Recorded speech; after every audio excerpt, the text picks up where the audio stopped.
Hi everyone, in today's video I am going to cover a really interesting Java topic which is wrapper classes.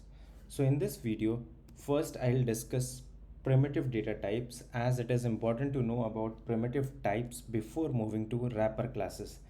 Then we will learn about wrapper classes, and in final section of the video I'll discuss about autoboxing and unboxing which is related to this topic.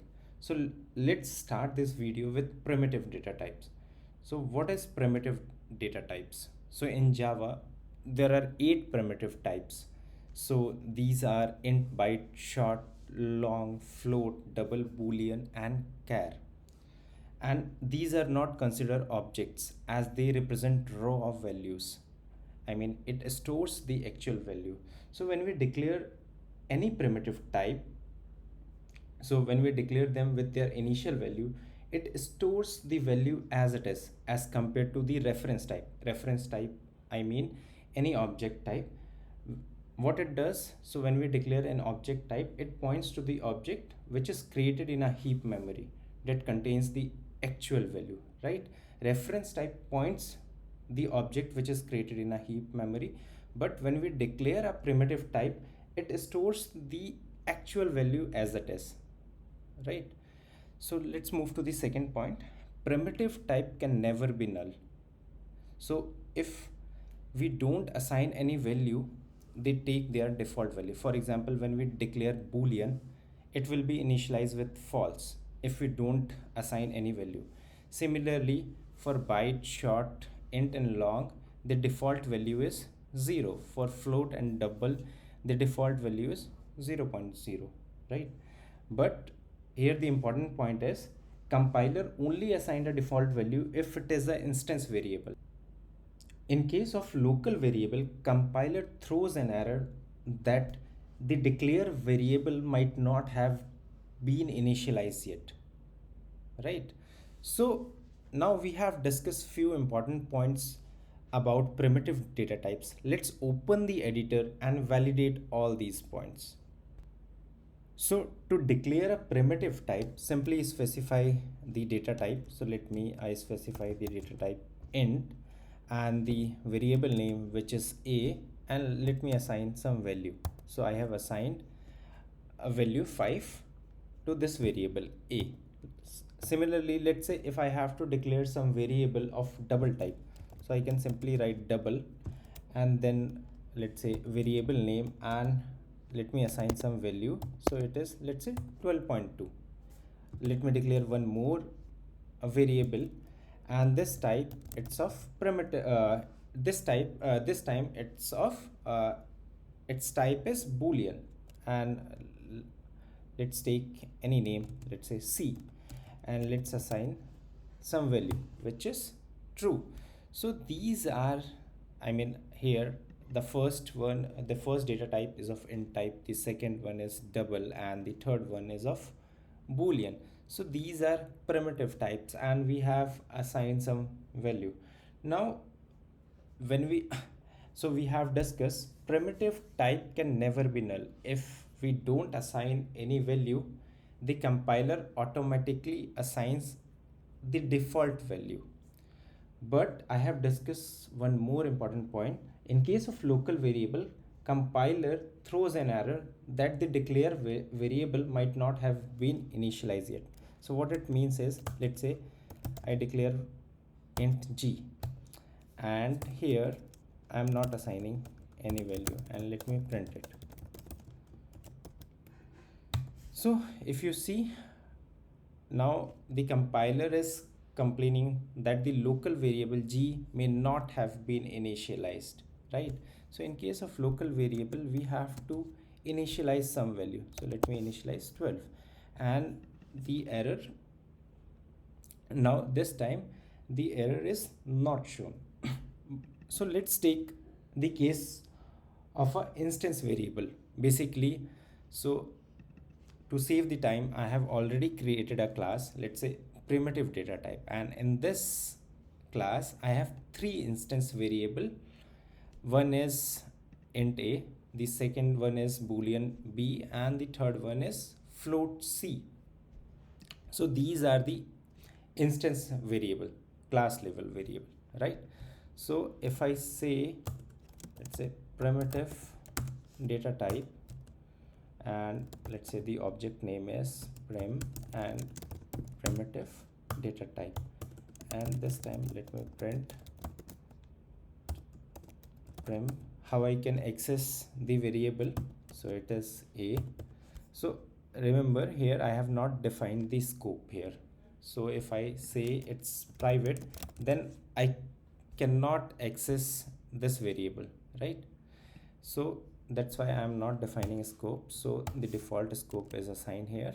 So in the same package I can access the variable. Similarly, let's print other two variable, and this is b and this is c, and let me run this. If I run it, so we can see for integer the default value is 0, for boolean the default value is false, and for the float the default value is 0, 0.0. So basically, again I am reiterating the points. The compiler only assigned a default value if it is an instance variable. In case of local variable, so in case of this variable, so it's local to this method. In case of local variable, compilers throws an error that the declared variable might not have been initialized yet. So I hope you got the clarity regarding these points. So let's move to our next point. These are the 8 primitive data types and the size it reserves when we declare them. So when we declare any data type, it reserves certain size. So basically, let's say if I declare int, it allocates certain memory. Basically, when we declare int, it reserves 4 byte. When we declare long, it reserves 8 byte. So the memory it allocates depend on the data type which we are declaring in our code. So now this sums up the introduction to primitive data types. Now let's move to the next section, which is wrapper classes. What is wrapper classes? The simplest definition is wrapper classes convert primitive data types into an objects using their corresponding wrapper class. So using wrapper classes, we can convert primitive data type into an object. So we have 8 primitive types, and for each primitive type, we have their corresponding wrapper classes. For example, for char, we have character class. For int, we have integer class. For short, we have short class, and so on. Now, these are the primitive data types, and these are their corresponding wrapper classes. The next question comes as how to convert primitive type to an object in Java. So let's say we have declared one primitive type which is int, and in this primitive type, let's say the variable name is val, and we have assigned some value, and we want to convert them into an object of type integer.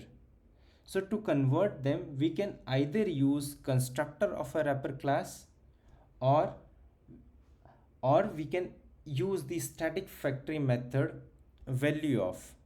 So I mean, this value of method is present in each of the wrapper classes. So we can either use the constructor of the wrapper class or its static factory method, which is value of.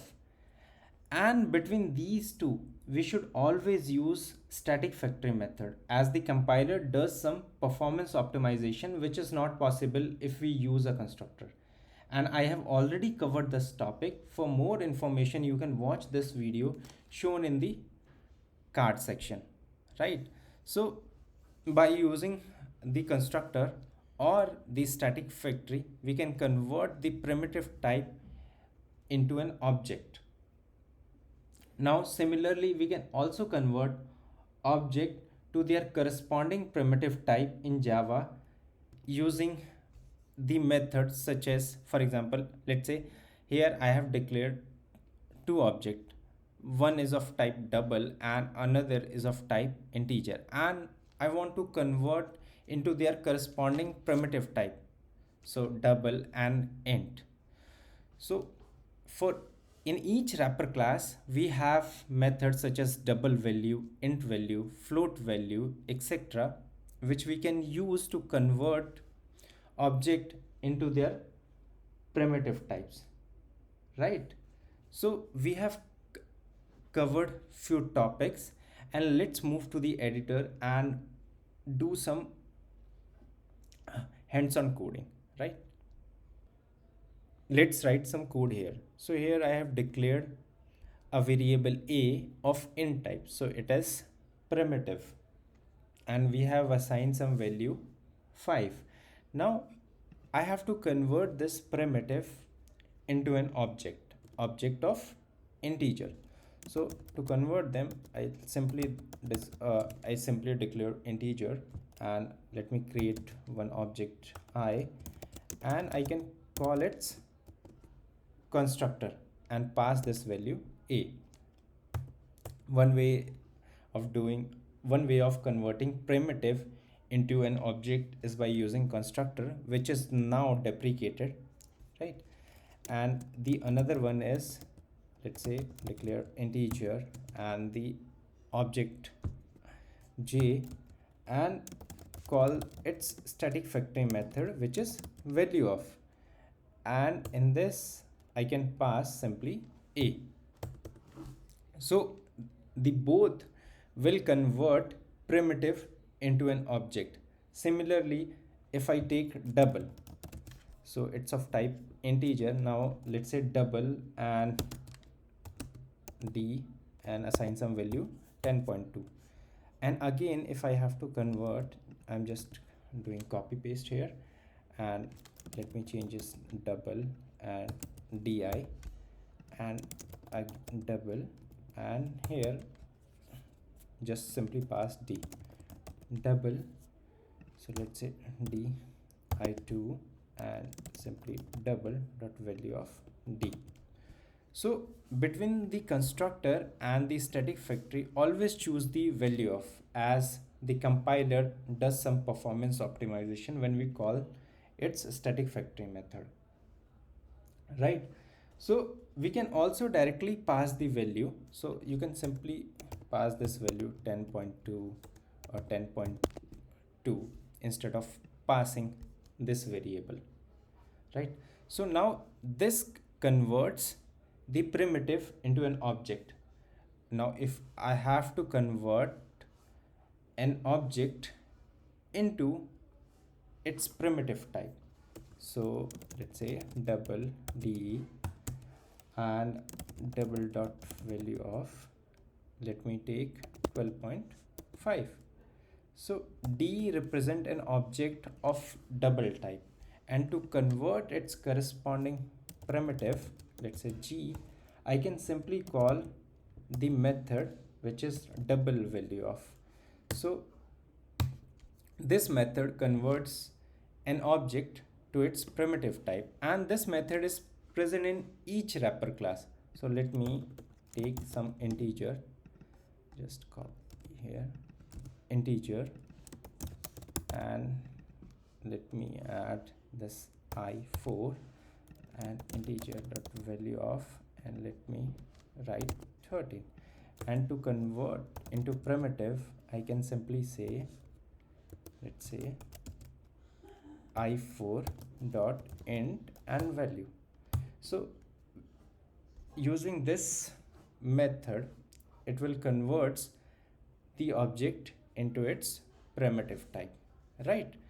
Now let's move to the next section, which is very important: why wrapper classes are introduced in Java, right? So till now we have discussed a lot about wrapper classes. Now the next important question is why we need wrapper classes. Why Java introduced wrapper classes? The first most important point is, in Java, generic classes only support objects, and then they don't work with primitive types. So if you don't know about generic classes, at high level, generic classes introduce type safety in Java. So when we declare them, we specify what kind of value we want to store them. For example, let's talk about collection classes. As we all are familiar with the collection classes such as array list, map, stack, etc. These classes only work with object and they don't support primitive type. So let's suppose I want to declare a list which holds the value of integer type. So I want to declare an array list which holds the value of integer type. So here I can't pass the primitive type as it does not accept the primitive type int, double, etc. So in this case, compiler will throw throw an error. So I have to specify the integer instead of int. So while declaring, so I am specifying this array list is going to store the value of integer type, and if I pass string value in this list, it will throw an error. It ensures the type safety that it only stores the integer value. So the first important reason of introducing wrapper classes is all the generic classes support objects. They don't work with primitives. Now the next important reason is Java is a object oriented language, and object oriented language deals with the objects, right? The another important reason to introduce wrapper classes is to convert primitive into objects, primitive types into objects, right? And how we can convert primitive types into an objects, I have already discussed. So let's move to the final section, which is autoboxing and unboxing. So what is autoboxing? So autoboxing is the automatic conversion of a primitive value into an object of the corresponding wrapper class. So to understand this, let's take an example. So here I have declared a variable of primitive type, and in this variable I have passed some value. Now I have also declared a list which only accepts the value of integer type. And in this list, if I pass this variable a, so does the compiler throws an error? No, it won't. So what it does is it automatically converts this primitive type into an integer object, and it stores them in a list, right? So for storing, we are already calling this method add and passing this uh, value, this variable value. So what it does is it automatically converts this primitive into its corresponding object, which is of integer, right? Similarly, if we assign the value directly, so in this integer we are assigning 6, for character we are assigning w, so it is of primitive type. So what the Java compiler does is it internally calls the value of method of their corresponding wrapper class and convert the primitive to their primitive to their corresponding object. So in this case, for for the case of integer, and similarly here we have passed the int value, so it internally calls the integer dot value of method. For character, it calls the character dot value of method, and it converts to their respective object, right? Now what is unboxing? And unboxing, basically it is the automatic conversion of an object of a wrapper type to its corresponding primitive type. So in list, so let's say here I have declared list list which stores the value of double type, and I have added some double values. Now so here I'm performing some operation. Let's say I pick the value present at 0th index and assign to a variable which is of primitive type. So In this case, Java compiler automatically converts the object type to its corresponding primitive by here it calls internally calls the uh, dot double value method, which converts the object into its primitive type. If it is of integer type, then it calls the method which is corresponding to this integer, which is int value, right? For another type, it calls the method which is related to that wrapper class. And both the autoboxing and unboxing are done by the Java compiler. We don't have to do anything in it, right? So now we have discussed why we need wrapper classes and the important concepts, autoboxing and unboxing. Let's open the editor and write some code. So let's write some code. So let me declare a list which holds the value of integer type. So let's say if I declare list which holds the value of int, and let me declare li new array list. So this list is a array list, and if you see, there is a syntax error because it only accepts the reference type. It does not accept the primitive value. So if I write integer here, now it's fine. And in this, let me add some value. Let me add 7 here. It's fine. And let's add some string. Let's validate whether it ensures the type safety. And see, here we get basically it's only accepts the value which is of type integer. So this is one thing. Now let me add this value a here, and this is primitive, and here we are adding this in this list. So what it does is, so here Java compiler automatically does the auto boxing. It converts this primitive type into an integer, and it does by calling the integer dot value of method, right? Similarly, if I perform some operation and I declare int c, and let's say I do int get 0. So here I'm